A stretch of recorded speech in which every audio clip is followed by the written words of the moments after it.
My name is Griffted, and I love the hunting horn. I love it so much that I wanted to encapsulate some of the biggest moments that I remember, and hopefully commemorate or celebrate some of the great hunting horn achievements we've seen in Monster Hunter World. I want this to capture a small fraction of the history of World's hunting horn. This is a time capsule for us to open now or years from now. A time capsule through the eyes of me, Griffted.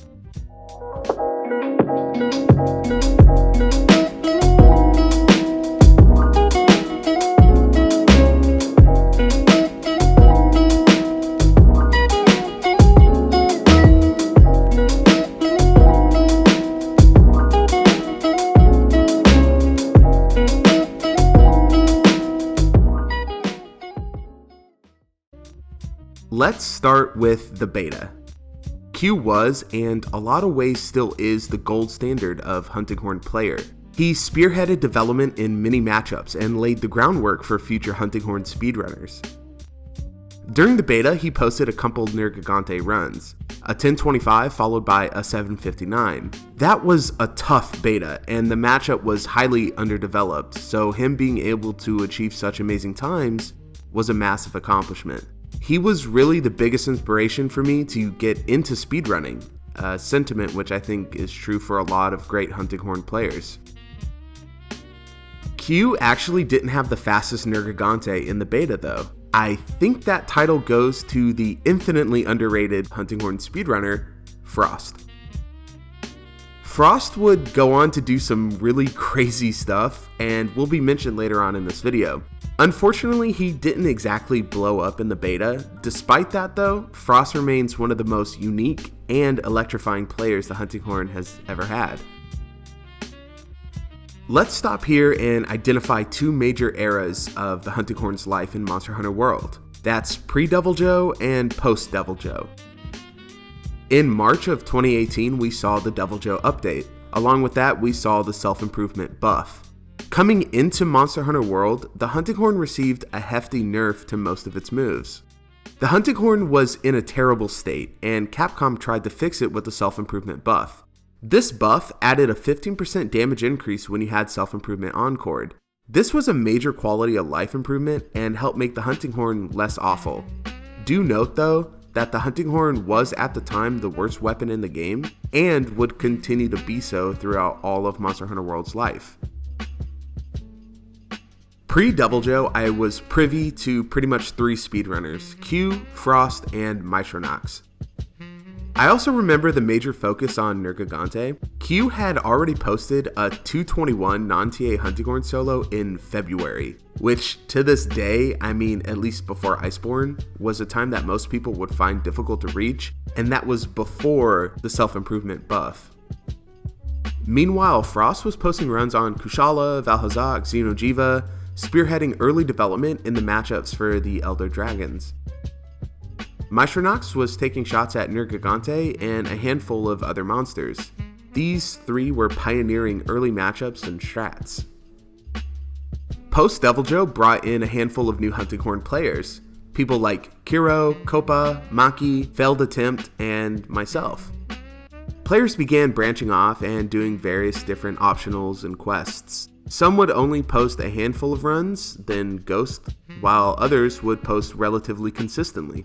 One of the biggest runs from the post-Deviljho pre-Lunastra era was Failed Attempt's 159 non-TA Nergigante, the world's first sub-2 Nerg for the hunting horn. This was a really long-standing world record, and it was cool to see a newcomer and relative unknown runner beat all the heavy hitters jockeying for the Nergigante world record. Fun fact, I would go on to tie this world record down to the millisecond before eventually beating it. One speed run in this era that I loved was Frost's Valhazak run using heroics. This run was important because it was one of the very first horn runs to use heroics, a skill that triggers when you have really low health. This creates an extremely risk-reward type scenario. Also, just as a side note, in order for this run to work, Frost had to break Val's head before Val had the chance to engage in the fight. Otherwise, Valhazak's effluvium would have killed Frost. This was a galaxy brain speedrun that required some serious gusto.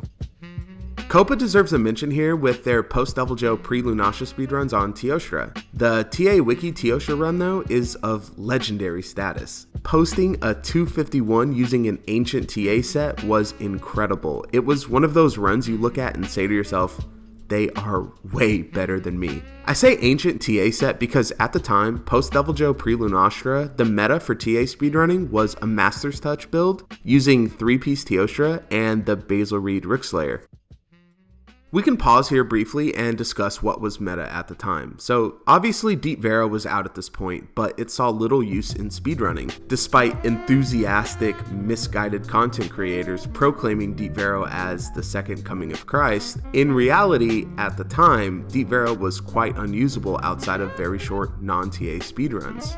Few people actually used Deep Vero effectively at this time. Failed Attempt being one of the few coming to mind with his Nergigante speedrun, where he elegantly used the affinity booster to make up for Deep Vero's poor affinity. Bone and Basil Reed Rookslayer were the two meta choices until the Lunastra update, which gave us some really great hunting horns and armor pieces, allowing Deep Vero to be used a little more. Other updates like Kulve and Devil May Cry also increased Deep Vero's usage. But we wouldn't see Deep Vero in the #1 spot until Draken was released. On May 30th, Lunastra was released, giving birth to the post-Lunastra era, and it gave us some hunting horn bangers in the form of Styx and Blaze. These two horns, along with Deep Vero and the Kulve exclusive Pipe Sleep, would all jockey for position in the top 4 for the remainder of Monster Hunter World's life. Later on, Behemoth was released, giving us the best in slot armor in World. There are so many massive speedruns in the post-Lunastra era, and this is when the meta of how the hunting horn should be played and optimized began to really set in and take shape. One of the bigger moments in my own speedrunning career came with the 140 non-TA Nergigante. Up until that point, I had slowly but surely been making a name for myself as being a top hunting horn player, but I didn't have any real bangers in the catalog.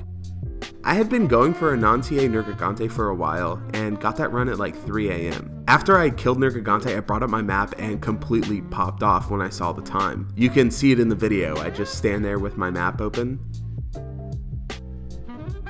Kiro's Arc Tempered Kirin for a while was one of the most elegant speedruns available and is still really good.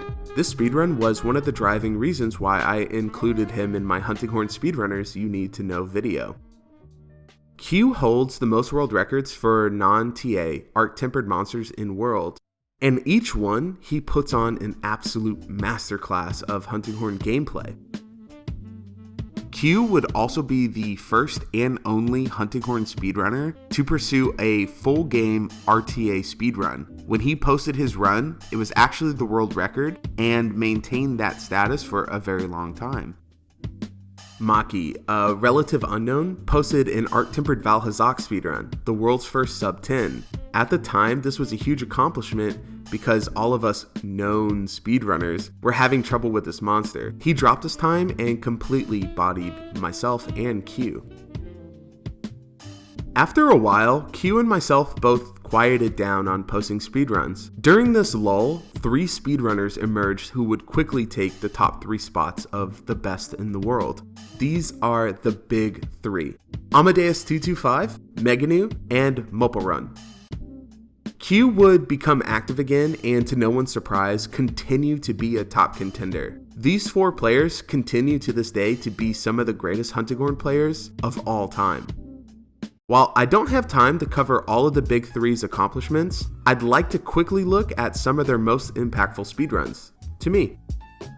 Moppo was the first Hunting Horn player to tackle Extreme Behemoth. This was bold at the time and probably inspired Amadeus225 to tackle Ancient Leshen. Runs like this open up not only the community's eyes to what can be done, but it also opens up fellow speedrunners' eyes. Runs like this inspire. Amadeus225, a French speedrunner and personal friend of mine, was the only Hunting Horn speedrunner to tackle Ancient Leshen before it was nerfed. He posted the only known Hunting Horn solo of Ancient Leshen pre-nerf, and would go on to maintain the world record for the nerf version as well. This was obviously an insane feat for anyone to accomplish, and this run helped solidify Amadeus225 as one of the big 3. Meganu, a Japanese speedrunner who I showcased in the Speedrunners You Need to Know video, has contributed much of the late game meta of the hunting horn, specifically in matchup optimization. He has massive speedruns under his belt, but possibly his most important was this unassuming Rathalos. The importance of this run is demonstrated in the opening. He queued up the beginning songs during the fight. Up until this point, no one had really done this in a TA setting. This Rathalos opening would shape the future of many different matchups and how we as runners approached fights. There were some locks discovered for the hunting horn in World's Life. The very first true lock discovered was by Q on a Puke Puke. I would use his strategy to beat that time and then move on to testing locks on other monsters.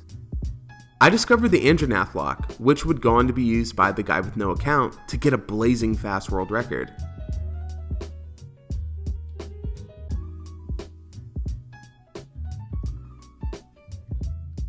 I also discovered an interesting lock called the Brain Fart lock that worked on Diablos and Black Diablos.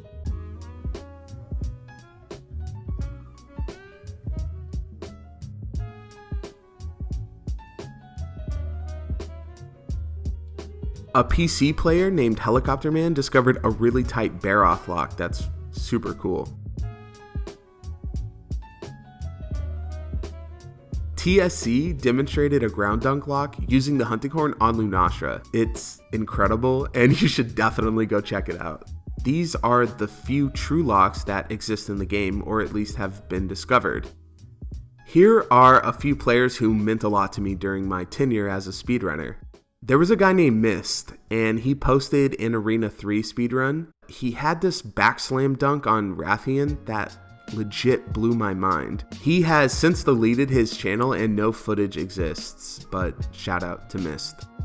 Rashes, an Arena main, posted some hunting horn stuff. His Arena 3 was immaculate for the time. Makachikarip, the godfather of hunting horn speedrunning, posted an early Arena 3 as well. Phemeto and the guy with no account are ranged weapon mains that both have been plucking at the hunting horn over the years, both exchanging world records on TA Pink Rathian as well as other accomplishments. Olga, a fan turned speedrunner turned friend, posted some very respectable times and is still active. Jin Fury, Inevitable Truth, Vandy, TSC, and my best friend Deaga. Without those guys, I would not have gone as far as I did in this scene. That's it. A small slice of hunting horn history in my own little time capsule of a video. This video isn't perfect, and I'm not perfect. But for all my faults, know that I love the hunting horn, and I love that I've been able to contribute anything at all to this scene and this weapon. Thanks for tagging along with me, and do me a favor, guys.